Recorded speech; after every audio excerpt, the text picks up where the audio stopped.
अस्सलाम वालेकुम जी। मेरा नाम है आसिफ नवाज़ और आप देख रहे हैं आपका अपना प्यारा YouTube channel I am teacher. आप हमारे इस चैनल को अपने यूट्यूब के सर्च बार पर जाके @IMTeacher33 लिख कर भी सर्च कर सकते हैं। तो आज का हमारा टॉपिक है जो पाक 301 का करंट पेपर है उसके हवाले से। ये बहुत ही इंपॉर्टेंट पेपर है। इंशाल्लाह इसमें से आपको मैं जैसे करवाने की कोशिश करूँगा, आपको काफ़ी ज़्यादा आसानी होगी नेक्स्ट पेपर करने में या पाक 301 का पेपर करने में। और लेट वीडियो अपलोड करने के लिए माज़रत है, क्योंकि आप मेरे चैनल को की वीडियोस को देख के चले जाते हैं। जिन्होंने सब्सक्राइब किया जी बस देखा और चले गए, और उन्होंने कभी शेयर नहीं किया। ठीक है, जो शेयर करते हैं उनकी बहुत बहुत ज़्यादा मेहरबानी, बहुत ही ज़्यादा उनका शुक्रिया। और कुछ भाई ऐसे भी हैं, कुछ स्टूडेंट्स ऐसे भी हैं जो देखते हैं और चले भी जाते हैं और लाइक भी नहीं करते, ना ही सब्सक्राइब करते। तो इससे हमारी हौसला अफजाई नहीं होती। अगर आप सब्सक्राइब करें और लाइक करें, शेयर करें, तो हमारी हौसला अफजाई होती है। तो चलें जी, अपने चलते हैं ऑब्जेक्टिव पार्ट की तरफ। तो ऑब्जेक्टिव पार्ट जो था वो मोस्टली फाइल से आता है। अक्सर जो पाक 301 होता है या SL202 होता है, इस तरह की जो आर्ट्स बुक्स होती हैं उनका जो ज़्यादा मोस्टली आप कह सकते हैं MCQs का पार्ट होता है, वो कहाँ से आता है जी? वो ज़्यादातर फाइल से आता है, मोस्टली फाइल से। तो इसकी जो PDF फ़ाइल है वो आपको मिल जाएगी। आपने क्या करना है कि आपने सब्सक्रिप्शन का बस स्क्रीनशॉट सेंड करना है, मैं आपको ये फ़ाइल सेंड कर दूँगा। ये फ़ाइल डॉक्स फाइल में होगी जी। ठीक है जी। तो आपके पास MS वर्ड होना लाजमी है। तो आप अगर PDF में करना चाहते हैं तो आप ऑनलाइन भी कन्वर्ट कर सकते हैं, इसमें कोई मसला नहीं। तो शॉर्ट क्वेश्चन में जो सबसे पहला जो शॉर्ट क्वेश्चन आया था, उसने पूछा था कि आप 3 करैक्टरिस्टिक्स बताएं जो हमारे पास ऑब्जेक्टिव रेजोल्यूशन थी। ऑब्जेक्टिव रेजोल्यूशन है ना, उसकी 3 आपने ऑब्जेक्टिव आपने जो है ना वो बतानी है। रेजोल्यूशन थी, ऑब्जेक्टिव रेजोल्यूशन थी 1949 में, जो लियाकत अली ख़ान की तरफ से दी गई थी। उसके बारे में आपने उसके पहलू बताने, उसकी खसूसियात बतानी है। तो उसमें कहा गया था कि हमारे पास जो मुकम्मल इख्तियार है ना, मुकम्मल पूरी कायनात पर इख्तियार है, वो सिर्फ़ और सिर्फ अल्लाह ताला का है। ठीक है जी। अल्लाह ताला अकेला है और सिर्फ अल्लाह ताला की हिकमत में, या फिर आप कह सकते हैं ये सारी दुनिया पर जो हुकूमत करने वाला है, जो हुकूमत कर सकती है ज़ात, वो अल्लाह ताला की है। नेक्स्ट आपको मैंने 5 दे दी, उसने 3 पूछी थी। आप इनमें से कोई सी भी आप जो है ना, इन 5 में से कोई सी भी 2 3 आराम से कर सकते हैं। ठीक है जी। जैसा कि हमारे पास constitution will be framed for the sovereign independent state of Pakistan. फिर आपके पास the state shall exercise its power through the representatives of the people. Principles of democracy, freedom, equality, tolerance, and social justice as estimated by Islam will be fully observed। यानी यही तकरीबन चीज़ें हैं कि जो जितने भी स्टेट है, अगर कोई काम करेगी तो वो जो है ना लोगों की जो रिस्पॉन्सिबिलिटीज़ हैं या फिर लोगों की स्ट्रेंथ को रिप्रेजेंट करेगी। इसके अलावा जितने भी हमारे पास प्रिंसिपल बनेंगे, असूल बनेंगे, वो सारे के सारे आपके पास जो है ना वो सारे के सारे असूल इस्लाम पर बनेंगे। ठीक है जी। अच्छा, ये क्वेश्चन हो गया। आपने 5 पॉइंट अच्छे से देख लेने, मुझसे PDF फाइल ले लीजिएगा, उसमें से 3 लिखने होते हैं। फिर कहता है how do you see the climate of Pakistan in terms of diversity. खुशकी के एतबार से, या फिर आप कह सकते हैं खुशसाली के एतबार से, आप जो पाकिस्तान का माहौल है वो किस तरह से देखते हैं। तो the climate overall is tropical and arid. कहता है कि जो मुकम्मल तौर पर इस लिहाज से क्लाइमेट है ना, जो आबो हवा है वो खुश्क है। But owing to the diversity of landscape, different regions witness variation in climate. यानी डिफरेंट तरह के जितने भी हमारे पास इलाके होते हैं उनमें क्लाइमेट यानी उनमें मौसम भी, आबो हवा भी अलग होता है। This summer is coastal areas and plains characterized by high temperature, rising up the scale from 30 centigrade to as high as 50 centigrade। यानी हमारे पास जितने गर्मियों में जो ज़्यादा आप कह सकते हैं कि ज़्यादातर जहाँ टेम्परेचर होता है इलाकों में, वो 30 सेल्सियस से लेकर जो है ना वो 50 सेल्सियस तक होता है। अब कहता है कि नेक्स्ट जो इसके पास शॉर्ट क्वेश्चन था उसमें कहता है कि list 3 major issues which were faced by the first constitution assembly of Pakistan. हमारे पास कॉन्स्टिट्यूशन असम्बली थी पाकिस्तान की, जो पहली असम्बली बनाई गई थी, उसमें जो आने वाले इशू थे, मेजर इशू, उनमें से आपने 3 के बारे में बताना है। तो मैंने जितने भी थे 6 थे जी, 6 के 6 लिख दिए हैं। सबसे पहले था फेडरलिज्म, फिर आपके पास रिप्रेजेंटेशन, फिर आपके पास separate of joint electorate, separate electorate करवाने हैं, जॉइंट इलेक्टोरेट करवाने हैं। फिर आपके पास नेशनल लैंग्वेज इशू, वहाँ बंगाल भी थी और उर्दू भी थी। बंगाली कहते थे हमारी जो है नेशनल लैंग्वेज होनी चाहिए, कायदे आज़म ने सजेस्ट की थी कि उर्दू होनी चाहिए। नेक्स्ट आपके पास पार्लियामेंट और प्रेजेंटेंशियल आपके पास सिस्टम आ जाता है। इस्लामिक या सेकुलर स्टेट, आप इस्लामी ये स्टेट होनी चाहिए या सेकुलर स्टेट होनी चाहिए। ये हमारे पास 6 जो है ना, ये मेजर इशू थे। आप इनमें से 3 कर सकते हैं। अब हमारे पास कहा गया कि explain structure of provincial government under the constitution of 1962 in 3 points. कहते हैं 3 पॉइंट्स में आपने क्या करना है कि कॉन्स्टिट्यूशंस के जो प्रोविंशियल थे ना, उनको आपने डिफ़ाइन करना है या एक्सप्लेन करना है। तो अब कोशिश करें जितना शॉर्ट हो सकता है, टू दी पॉइंट लिखा करें। सबसे पहले गवर्नर आता है। Each province had a governor वो was appointed by the president of Pakistan. कहता है कि हमारे पास हर प्रोवेंस जो था ना, हर सूबा जो है, हर सूबा एक गवर्नर रखता है जो प्रेसिडेंट ऑफ पाकिस्तान, पाकिस्तान का जो गवर्नर जनरल था या प्रेसिडेंट था, उसकी तरफ से लगाया गया। The governor was the representative of president and was responsible over saying the overall administration of provinces. ये हमारे पास जो गवर्नर था, ये मतलब कि रिप्रेजेंट करता था इसको, समझ लें जितनी उसके पास ताकत थी ना, मतलब इसके पास अपनी एक खुद ताकत थी, जैसे प्रेसिडेंट के पास ताकत होती है। इसके अलावा वो तमाम एडमिनिस्ट्रेशन के काम थे ना, उनको सरअंजाम देता था। आगे हमारे पास प्रोवेंशियल असम्बली, सूबाई असम्बलियाँ जो होती हैं। कहता है the provincial assembly was the legislative body of the province. हमारे पास ये जो लेजिस्लेटिव आप कह सकते हैं बॉडी थे, यानी इसकी तरफ से कानून बन के आते थे किसी भी प्रोविंस में। It was composed of elected representatives from various constitutions within the province.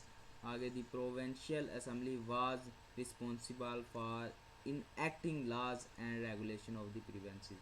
यानी ये हमारे पास जो प्रोविंशियल असम्बली थी, ये क्या करती थी, इसका काम क्या था कि जितने भी कानून बनाए जाते थे उन पे एक्ट करवाती थी और रेगुलेशन का ख्याल रखती थी किसी भी सूबे में। हमारे पास चीफ मिनिस्टर जो है, chief minister was head of provincial government. हमारे पास कोई भी चीफ मिनिस्टर है यानी सीएम है, वो हेड होगा किसी भी प्रोविंशियल का, और was elected by the members of, और इलेक्ट किया जाता था यानी चुना जाता था by the member of the provincial assembly. The chief minister was responsible for the day to day administration of the province and for implementing the politics and program of the provincial assembly। Next हमारे पास जो छठा question आ जाता है, उसमें था highlight any 3 issues that teachers face in education institution. तो हमारे पास इसमें बताया गया कि आपने कोई से ऐसे 3 इश्यूज़ को हाईलाइट करना है जो टीचर फेस करते हैं। सबसे पहले तो यहाँ पर सैलरी बहुत लो होती है उनकी, ठीक है जी। दूसरी बात आ जाती है उनमें प्रोफेशनल डेवलपमेंट की अपॉर्चुनिटी बहुत कम होती हैं, ठीक है, उन्हें बहुत कम अपॉर्चुनिटीज़ मिलती हैं। उसके बाद उनके पास लिमिटेड रिसोर्सेज होते हैं। तो ये 3 है जी, इनकी आप एक्सप्लेनेशन करना चाहें तो कर सकते हैं, और अगर नहीं करना चाहे तो अगर 3 पॉइंट भी लिखते हैं तो काफ़ी हैं। अपने हम लॉन्ग क्वेश्चन की तरफ चलते हैं, यानी तफसीली सवालात की तरफ। कहता है कि मेजर प्रॉब्लम क्या है हमारे एग्रीकल्चर में, आपने कोई सी 5 बता दें तो काफ़ी होंगी, ठीक है जी। यहाँ मैंने 7 मेंशन कर दी हैं। आउटडेटेड मोड्स ऑफ कल्टीवेशन विच काज लो पर एकड़ यील्ड। कहता है कि पुराने रस्म व रिवाज को यूज़ करते हैं जिससे हमारे पास हर एकड़ पर जो है ना यील्ड कम मिलती है। फिर water logging and salinity. attention is being given to these since mid 1960. I crop diseases are big problem, हमारे पास जो क्रॉप डिजीज़ हैं वो बहुत बड़ी प्रॉब्लम है। Technical support is being provided by the department of agriculture, हालांकि technical जो सपोर्ट है उनको दी जा रही है किसकी तरफ से, डिपार्टमेंट जो है एग्रीकल्चर का उनकी तरफ से। ये क्या करता है कि इस तरह की बीमारियों को ओवरकम करने की कोशिश करता है। नेक्स्ट हमारे पास water related problem, sometimes it is too little but sometimes it's too much, cleaning of class is also necessary to the provide water at the end of canal. कहता है कि वाटर रिलेटेड पानी के मुताबिक भी problems आ जाती हैं, जैसा कि उस कभी कभी पानी बहुत ज़्यादा हो जाता है, कभी कभी पानी बहुत ही कम हो जाता है। तो हमें चाहिए कि किनाल्स को ना साफ़ रखना चाहिए ताकि एंड पे क्या हो कि हमें किनाल से साफ़ पानी मिलता रहे। अच्छा जी, नेक्स्ट देखते हैं। हमारे पास है कि क्रेडिट फैसिलिटीज़ आर आल्सो भी प्रॉब्लमेटिक, हमारे पास जो क्रेडिट फैसिलिटीज़ हैं वो भी एक प्रॉब्लम बनती हैं। फिर access to a market difficult, यानी जो क्रॉप्स उनको मिलती है, जो पैदावार होती है वो उनमें इतनी ताकत नहीं होती कि वो उसे खुद मार्केट में लेके जा सकें। फिर availability of reasonable price should be ensure that welfare of farmers and high yield of crop. कहता है कि हमारे पास जो प्राइसेस होती हैं बीज की वो भी बहुत ज़्यादा होती हैं, ठीक है, इसकी भी प्रॉब्लम सॉल्व होनी चाहिए। इसमें हमारे पास जो दूसरा क्वेश्चन आता है उसमें पूछता है कि write down any 5 points about the BPC. BPC के बारे में जो सेकंड बीपीसी थी उसके बारे में 5 पॉइंट आपने लिखने हैं। तो बीपीसी क्या थी, बेसिक प्रिंसिपल कमेटी है इसकी एब्रीवेशन। कहता है head of state would be Muslim and no change in power. कहता है कि हमारे पास जो हेड है स्टेट का वो मुस्लिम होना चाहिए, इसमें कोई किसी किस्म का उसने बदलाव नहीं लाया। Equal representation to east and west wings, हमारे पास ईस्ट और वेस्ट में इक्वल जो है ना वो क्या होना चाहिए, रिप्रेजेंटेशन होनी चाहिए, ठीक है जी, इक्वल उनके पास पावर होनी चाहिए। अब अपर हाउस में जो है हमारे पास इसके अलावा जी नेक्स्ट चलते हैं, more power were given to the lower house. कहता है कि हमारे पास इसमें क्या हुआ कि जो ज़्यादा पावर थी ना वो लोअर हाउस को दी गई। Cabinet was made responsible to lower house, हमारे पास जो कैबिनेट था वो लोअर हाउस का रिस्पॉन्सिबिलिटी लिया उसने। फिर कहता है it was promised that law making would be according with इस्लाम। कहता है ये पक्का किया गया, ये बात दावा किया गया कि इस्लाम के मुताबिक जितने भी कानून होंगे वो बनाए जाएंगे। और advertise advisory board of 5 Islamic scholar was found, हमारे पास जो एक बोर्ड था जिस पे 5 जो इस्लामिक स्कॉलर थे वो बनाया गया। फिर साइलेंट और नेशनल लैंग्वेज, लेकिन ये क्या हुआ कि नेशनल लैंग्वेज पर साइलेंट रहा, इसने नेशनल लैंग्वेज के बारे में कुछ नहीं बताया। अब कहता है एक्सप्लेन करें जी, हमारे पास डायरेक्टिव जो प्रिंसिपल थे उनको 5 लाइनों में। कहता है these principle provided guidelines for the policy making. कहता है कि हमारे पास जो डायरेक्टिव प्रिंसिपल होते हैं ये पॉलिसी मेकिंग के लिए क्या किए जाते हैं, प्रोवाइड गाइडलाइंस प्रोवाइड करते हैं। Principles of objective resolution was included as preamble, हमारे पास जो प्रिंसिपल ऑफ ऑब्जेक्टिव थे रेजोल्यूशन के वो इंक्लूडेड थे इसी पेरियम्बल में। फिर कहता है the other principles included surety about Islamic practice. कहता है कि हमारे पास जो दूसरे किस्म के प्रिंसिपल थे ना वो इस्लामिक प्रैक्टिस पर श्योरिटी दे रहे थे। फिर वेलफेयर ऑफ पीपल, हमारे पास welfare of people, non discrimination and fulfilment of basic needs वगैरह, ठीक है जी। हमारे पास जो फोर्थ वाला और लास्ट वाला लॉन्ग क्वेश्चन रह जाता है, कहता है write a comprehensive note on the organisation Islamic corporation. हमारे पास आपने ऑर्गेनाइजेशन इस्लामिक कॉरपोरेशन पर एक कॉम्प्रीहेंशन नोट लिखना है। तो Islamic organisation of Islamic corporation को हम OIC का भी नाम देते हैं, और ये एक इंटरनेशनल कॉन्स्टिट्यूशन है जो हमारे पास 57 मेंबर पर जो 57 स्टेट्स हैं उनके मेंबर पर मुश्तमिल होती है। और ये 1969 में पहली बार बनाई गई थी, जिसमें हमारे पास destroy part of the Aqsa in Jerusalem. Its headquarter is located in Jeddah. Jeddah में इसके जो है हेडक्वार्टर्स पाए जाते हैं, जद्दा सऊदी अरेबिया में.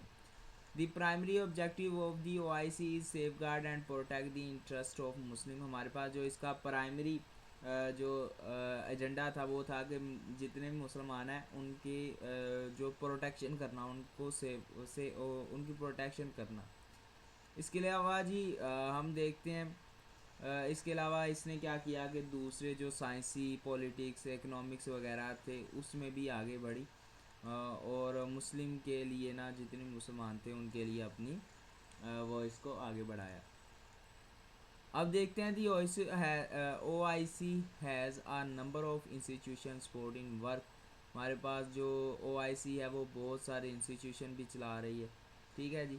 इसके अलावा हमारे पास इसने क्या किया कि इस्लामिक बैंक जो है ये डेवलप किए.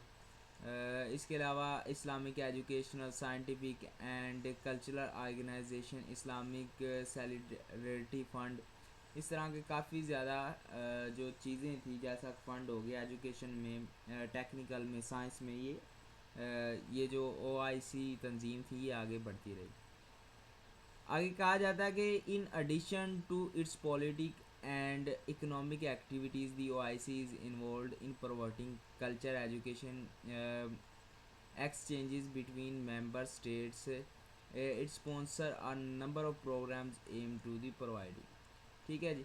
और इसकी जो पहली आप कह सकते हैं OIC की पहली बैठक थी वो हमारे पास जद्दा में हुई थी. ठीक है जी. और दूसरी जो है वो पाकिस्तान में हुई थी, इस्लामाबाद. तो ये जी आज का हमारा टॉपिक था. उम्मीद है आपको पसंद आया होगा और हमारे चैनल को सब्सक्राइब करें और लाजमी इस वीडियो को शेयर करें जितना हो सकता है.